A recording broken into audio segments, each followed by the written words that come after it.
এই যে একা একা চলাফেরা করছেন, জীবন নিয়ে শঙ্কায় ভুগেন না কখনো? যে আমার পরিবার সবাই তো, আমি আমার মাকে বলেছি যে দেখো, মানে আমরা যে লড়াই নেমেছি, আমার একটা মনে হয় কি কোনো রাজনীতিবিদের না বাসায় মৃত্যুটা হইতে পারে না, এটা কোনো ভালো মৃত্যু না।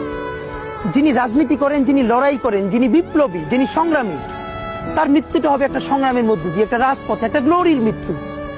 আমি তো ভীষণ ভাবে প্রত্যাশা করি, আমি ছোটবেলা থেকে এই স্বপ্নটা দেখি, অনেক জায়গায় বলেছি যে একটা তুমুল মিছিল হচ্ছে অন্যায়ের বিরুদ্ধে, সেই মিছিলের সামনে আমি আছি, কোন একটা বুলেট এসে আমার বুকটা হয়তো বিদ্ধ করে দিয়েছে, এবং সেই মিছিলে আমি হাসতে হাসতে আমি শহীদ হয়ে গেছি। এবং সবাই যখন মৃত্যুটাকে ভীষণ ভয় পায়, আমি তখন হাসতে হাসতে আল্লাহর কাছে ভীষণ সন্তুষ্টি নিয়ে পৌঁছতে চাই যে আমি একটা ন্যূনতম ওই জীবনটা লিড করতে পারলাম, যে আমি একটা ইনসাফের হাসি নিয়ে আমি আমার আল্লাহর কাছে পৌঁছতে চাই। সুতরাং আগামী 50 বছর বাঁচলাম, কোন ইম্প্যাক্ট তৈরি হলো না আমার দিয়ে, দেশের জন্য, রাষ্ট্রের জন্য, উম্মার জন্য, জাতির জন্য। কিন্তু আমি ধরেন 5 বছর বাঁচলাম, সেটার মধ্য দিয়ে যদি আগামী 50 বছরের ইম্প্যাক্ট তৈরি হয়, তাহলে অনেকদিন বেঁচে থাকায় কি সাফল্যের বলেন?